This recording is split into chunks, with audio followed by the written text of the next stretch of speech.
एकूणच राज्याच्या वातावरणामध्ये बदल झाल्याचा हा फटका पार्टीला बसला आणि तो आम्ही मान्य केला। पराभव झाला त्यानंतर हा काही कोण्या एका माणसामुळे पराभव नाही झाला। खरं तर यश मिळाल्याचं आपल्या बाजूने कोणी घ्यायचा प्रयत्न करत असतं, अपयशाचं धनी कोणीच नसतं।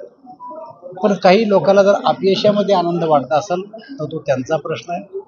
पण यामध्ये कोण्या एका व्यक्तीमुळे पराभव झाला तर एकूणच राज्यामध्ये निवडणुकीचं वातावरण हे आमच्या बाजूचं नसल्यामुळं 22 वरून भारतीय जनता पार्टी केवळ 9 सीट आम्ही जिंकू शकली आणि त्यामुळे एखाद्या मतदारसंघात एखाद्या माणसानं जर काही म्हणत असलं तर त्याचा परिणाम काही राज्यामध्ये होत नसतो। हा एकूणच राज्यात झालेला परिणाम आहे। जाणार टोपी काढायच्या कार्यक्रमाचं निमंत्रण आलं तर मी जाणार। ते असंही म्हणाले की माझं आता या विषयावर मी एकच सांगितलं तुम्हाला की कोण्या एका माणसामुळं कोण्या कार्यकर्त्यामुळं नाही तर एकूणच राज्याच्या वातावरणातला तो फरक आहे। लोकसभेच्या निवडणुका झाल्या आणि या निवडणुकीमध्ये भारतीय जनता पक्षाला अपेक्षित जे यश मिळायला पाहिजे होतं ते थोडं कमी मिळालं आणि त्यामुळं आम्ही जालना लोकसभे मतदारसंघामध्ये सुद्धा आम्हाला यश मिळू शकलं नाही आणि त्यामुळं कार्यकर्त्यांना या यशातून बाहेर काढण्यासाठी या अपयशातून बाहेर काढण्यासाठी मी लोकसभा मतदारसंघाचा दौरा सुरू केलेला आहे। काल फुलंब्री तालुका, नंतर सोयगाव तालुका, सिल्लोड तालुका, रात्री संभाजीनगर वार्डातले 10 वार्डा जे माझ्या मतदारसंघात त्या ठिकाणी, आज सकाळी बदनापूर आणि त्या संभाजीनगर, 13 तारखेला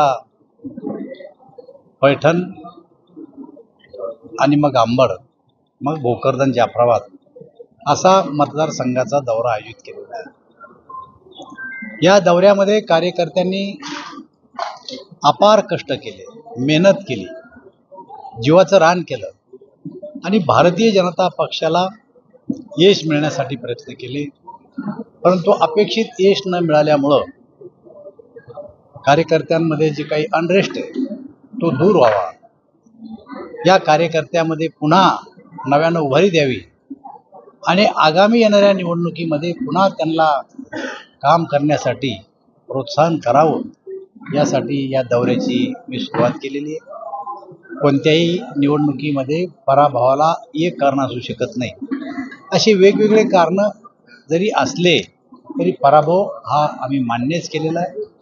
परंतु आता आगामी विधानसभेच्या निवडणुका, जिल्हा परिषदच्या निवडणुका, या निवडणुकीमध्ये भारतीय जनता पार्टी पुन्हा नव्या जोमानं कामाला लागून आम्ही राज्यामध्ये पुन्हा यश संपादन करू याची मला स्वतःला खात्री आहे। त्यामुळे आज कार्यकर्त्याशी चर्चा केली, त्यांना या ठिकाणी उत्साह आला आणि पुन्हा एकदा कार्यकर्ते कामाला आम्ही विधानसभा जिंकू।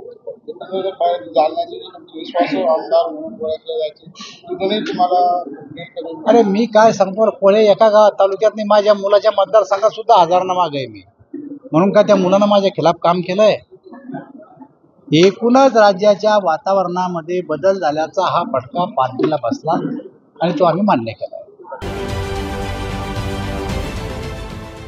देश विदेशातील प्रत्येक घडामोडींचे लाईव्ह अपडेट मिळवण्यासाठी आता साम टीव्हीच्या सर्व सोशल मीडिया प्लॅटफॉर्मला लाईक, फॉलो आणि सबस्क्राईब करा। तसंच सर्व नोटिफिकेशनसाठी बेल आयकॉन प्रेस करायला विसरू नका।